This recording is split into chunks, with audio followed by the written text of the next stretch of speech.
Already in the last hearing, the SEC has already come out with an opinion that chairmen who are foreigners, like in this case, a Chinese is a chairman, has no violation of the constitutional provision under Article 15, that it says there that executive and managerial positions are reserved to Filipinos. Clearly, the chairmanship is not a violation if you have a Chinese or any other foreign individual. The Honorable Rodriguez manifested that the chairmanship of the board is allowed for foreign nationals. However, Mr. Chair, I am reminded by one important document that we are requesting from the NGCP, and that is the shareholders' agreement. Can you state your under oath that there is no possibility of interference from the Chinese in our operation, especially in the supply of electricity in this country, which was also stated by the chairman, no less than Henry C. Sr., that there is no possibility at all, and everything is fake news, that the Chinese can interfere and can black out the entire country. There's no possibility, Mr. Chair.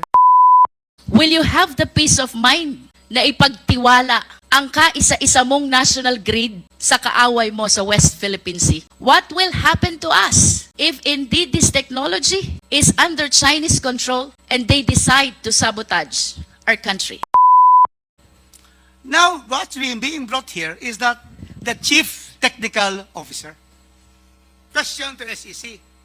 Are technical officers executive or managerial positions violating the Constitution of the Republic of the Philippines?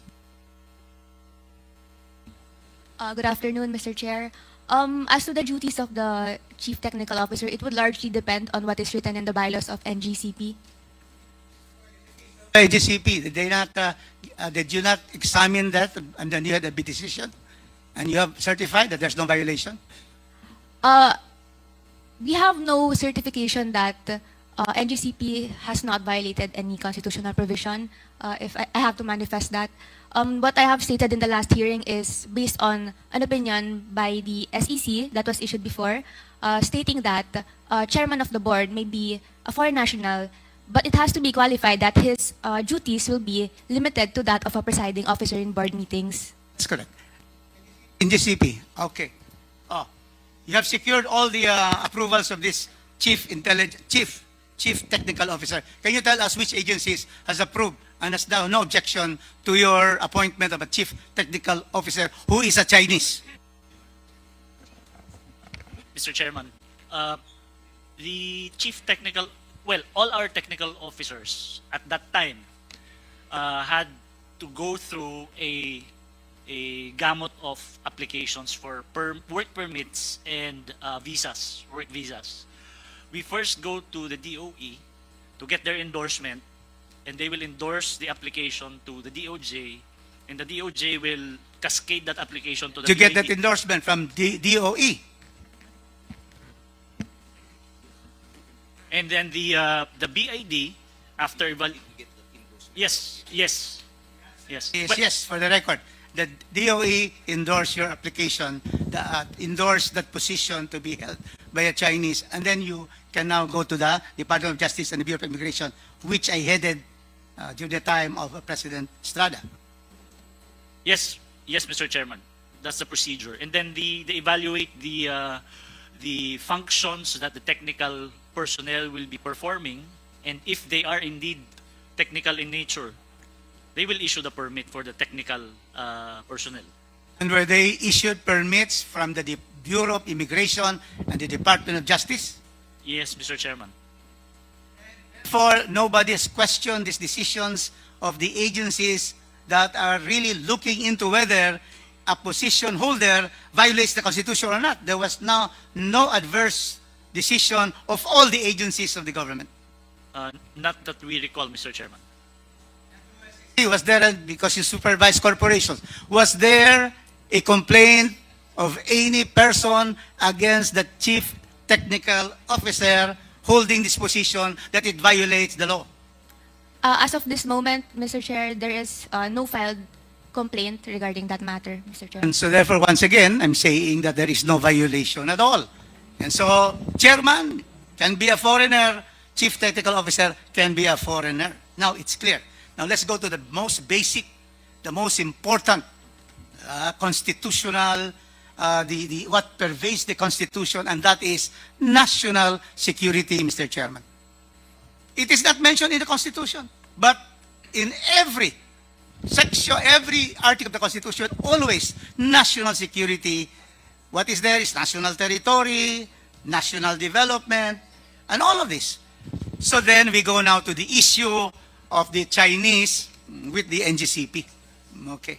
So now, you stated, Attorney Sagayo, that indeed you have a memorandum of agreement between you and NICA, correct? And NICA, Mr. Chairman, is the primary intelligence gathering and analysis of arm of the Philippine government, carrying out three functions: overt, covert, clandestine intelligence operations. So we have to find out on this issue of national security, which is brought about during the last hearing and then now, that the Chinese are there, and therefore there is this is a question of national security because the Chinese interferes with the NGCP, interferes in its operations, its decision making. And therefore, if they are there, it therefore creates a problem on national security, and which all of us Filipinos will be against if there is any foreign power that will therefore make, decide on the fate of Filipinos. We will know now whether this particular, has the NICA found any violation of NGCP in relations to these Chinese being there as technical or as board directors? Before you answer, you're 5 minutes up, but we will give you an extension because you're also a senior citizen. Yes, I invoke Okay, that for because the- otherwise okay. there will be no equal protection of the laws. Okay. If you are going to Proceed. give We will extend. Congressman Marcoleta and not me. Thank you for the Okay, 3 minutes. thank you. Otherwise, you violate the Constitution. Mr. Chairman, please. Please, attorney. No finding of any violation by And- NICA. Thank you, Mr. Chairman. Thank you. And since when did you have this memorandum allowing NICA to really go into the operations, go into the your distribution system and the influence of the Chinese in the NGCP? When did you have that NICA agreement? Mr. Chairman, Please. thank you, Mr. Chairman. Prior Okay. to this administration, we had been allowing NICA, ISAF to inspect our facilities. During this administration of President Marcos, we entered into a memorandum of agreement with NICA. And also during this administration, we allowed them, Mr. Chairman, to hold office in NGCP. Thank you, Mr. Chairman. So you're saying Proceed. that NICA, Mr. Chairman, can I proceed? You're saying that the NICA is holding office right there in your premises. That's what I said, Mr. Chairman. And Thank you. also, you mentioned about the ISAP.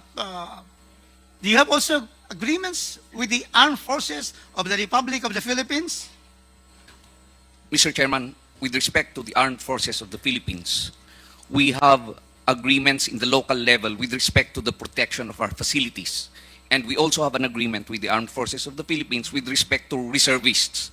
We have reservists who are employees of NGCP who committed themselves to protect the transmission facilities. And Attorney Samboy here is a lieutenant colonel of the reserve forces of the armed forces of the Philippines. Thank you, Mr. Chairman. So in all the operations from the time you started in 2008 up to now, has there been any derogatory report and you have been asked by the NICA, the armed forces, and all the intelligence bodies here that you have to be, there are violations in terms of possibility. We're talking about possibilities. Possibility of interference by these Chinese who are always intruding illegally in our West Philippine Sea, and which the Chinese has lost all 8 points in the International Arbitral Tribunal in Den Haag. Was there any to alert you? Because the NICA is the primary intelligence gathering and analysis of our country. Was there anything from the time you operated up to now that NICA has called your attention to violations? Mr. Chairman, there's none. We haven't received any notice from NICA, from ISAF, that we are violating security measures and laws. Thank you, Mr. Chairman. And my final question is to the President, President Anthony Almeida. You're under oath. Where is Anthony? Mr. Almeida, please take your respective seat. I Do think you- he went to the restroom. Yeah. Do you assure this august committee on committee on franchise, with our distinguished members here present and the valued resource persons, can you state you're under oath that there is no possibility of interference from the Chinese in our operation, especially in the supply of electricity in this country, which was also stated by the chairman, no less than Henry C. Sr., that there is no possibility at all, and everything is fake news, that the Chinese can interfere and can black out the entire country. Can you say that categorically, unequivocally? Mr. Almeida, you're under oath. Yes, Mrs. Chair. Yes, there's no possibility that, that as far as I'm concerned, as a Filipino citizen and as a reserve also of the armed forces, I categorically say that there's no possibility, Mr. Chair, that the Chinese can, yeah. Thank you. And with that, Mr. Chairman, it is clear that the NGCP has not violated any constitutional provision and even the principles underlying the Constitution. Number Thank two, Mr. Chairman, it has clearly followed all the provisions of its franchise. Third, all that they have done has been approved by the ERC. The pass-on of the franchise tax and all the cross ownership and also the public offering. So, Mr. Chairman, I do not see how we can continue with this hearing when there are no violations. Mr. Chairman, that is my question. Thank you. Would you again want to go delve on that when clearly the constitutional issues, the franchise issues, the speculations, Mr. Chairman, I think we should already adjourn and let's go to face what are the important bills of our country, like my intelligence bills, my anti-espionage bills, Thank you because very that much. will increase the penalties of spies. Thank in you this very country. much, the Thank you. Honorable Rufus Rodriguez. Mr. Chair, with all due respect to my Excuse- idol, Attorney Rufus Rodriguez, I was mentioned as an idol, so may we know on what connection? By my idol also? One of the best performing members of the Quad Committee and also now here? What was it about? Because I also have to answer, the right to reply. Mr. Chair, earlier, the Honorable Rodriguez manifested that the chairmanship of the board is allowed for foreign nationals. During his interpellation, it was likewise manifested that the chief technical officer was seemingly allowed by DOJ permits and other agencies' documentation. However, Mr. Chair, I am reminded by one important document that we are requesting from the NGCP, and that is the shareholders' agreement. I wish to humbly submit, Mr. Chair, that we will not be able to determine really whether the chairman exercised managerial and executive function and even the chief technical officer until and unless we see the shareholders' agreement. On this light, Mr. Chair, this representation humbly move that we issue subpoena duces tecum to NGCP for them to submit the shareholders' agreement to this committee. So move, Mr. Chair. Mr. Chair, in addition to the motion, Mr. Chair? May I just make a clarification? There was a subpoena ducis tecum already issued to them in this regard. And their answer is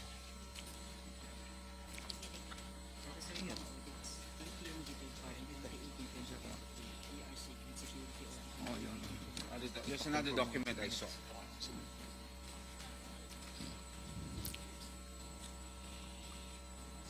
Well, anyway, that I remember seeing that I was present. I Kasi confirm sabi- that, Mr. Chairman. There was a here, subpoena issued on the it share. said here, sent January 22, signed by Cheryl Saldena de Leon, Corporate Secretary of Synergy Grid Development Philippines. We note that the first item under subpoena duces DECOM, the shareholders agreement among SGP, OTHI, and P21 does not exist. Thus, no such document is in SGP's records. Maybe Mr. Chairman, what we are asking is not the shareholders agreement between SGP and the NGCP. What we are asking is the shareholders agreement between NGCP and the State Grid of China. Yung pong hinihingi natin is State Grid of China. Okay. Para malaman po Okay, natin. so kung there's a doon po sa motion- agreement, Mr. Chairman, if I may, para malaman lang po natin kung ano po nakalagay doon kung talagang kinokontrol ng Chinese yung kanilang pong Okay. maintenance operation. So, is that correct? That will be agreeable, Mr. Chair. Yes, so that's the motion. I recall, Mr. Chair, that both the chairman and the chief technical officer are both stockholders. So I wish to see as well from that document what participation do they have with respect to the management of the NGCP. Okay, subpoena dues TECOM on the motion of the Honorable Jinky Luistro, duly seconded by the Honorable Rog Gutierrez. The chair, no objections. Motion is approved. We now proceed. You still have the floor. Chairman, Yes, Honorable Rufus just like Rodriguez. to make some comments regarding the manifestation Please. of Congresswoman Luistro. It was stated that the NGCP, there was really no compliance of the order of the ERC and also the DOE for the audit. Is that correct? Congresswoman, yes. I believe, Yeah. Honorable Rodriguez, that I read the title of the Yes. circular and the resolutions Yes. which I mentioned. Yes. Yeah. Mr. Chairman, the ERC is the regulatory agency with all the powers to regulate NGCP. It's not a matter of they're not interested to have that implemented or the resistance, because it is the ERC who should have implemented it whether they like it or not. It is not the fault of NGCP that there was nothing done, because you are the regulator. Is that correct, Ms. De Malanta? That's correct. Yeah, you are. So therefore, So, the fact that continue is not the fault of NGCP. It is the ERC which has failed to implement it. And she was not yet the head at the time. Chair Di Malanta, Yeah. please reply. Mr. Chair, if I may reply. As recognized by the honorable representative, I am not able to explain why it was not implemented in 2016. But when a new performance assessment was organized by the DOE, and then we participated also because of the position of NGCP that only ERC is the one that they recognize. We participated and led the assessment, but still NGCP refused to provide those documents, and we have letters to show Mr. Chair that they refused. So, but we continued with the assessment. Then you Mr. should Chair. direct them under pain of contempt and pain of penalty. That is how a regulatory agency would do. We did, Mr. Chair. If you're sleeping on the job, they have first a resistance and you will not insist. What kind of a regulatory agency are you? You have to do it. Yes, I'm Mr. glad that Chair. you are now there and you have already started that. And that is not their fault that 2016, 18, 19, 20, there was no systems audit because you did not insist. You have the full powers and yet you waive that power. So just that, Mr. Chairman, to put in the proper perspective, it could have been done. And we wish it will be done during your term. And let them not resist it. Otherwise, you penalize them. That is the power of the ERC. Thank you, Mr. Chairman. Much, Attorney Rufus Mr. Chair, Rodriguez. The Honorable Jinky, I wish to wind up. please. The apprehensions that we are facing right now about having our national grid possibly controlled by foreign national is right before our eyes. While it is just an apprehension, this is a question that needs to be answered with absolute certainty. With our present situation in the West Philippine Sea, Mr. Chair, I hope the Filipino people are walking with me right now. Exclusive in an economic zone, which is exclusive for Filipino citizens, as confirmed by UNCLOS, as confirmed by the international arbitration. And yet we continue to be harassed, threatened,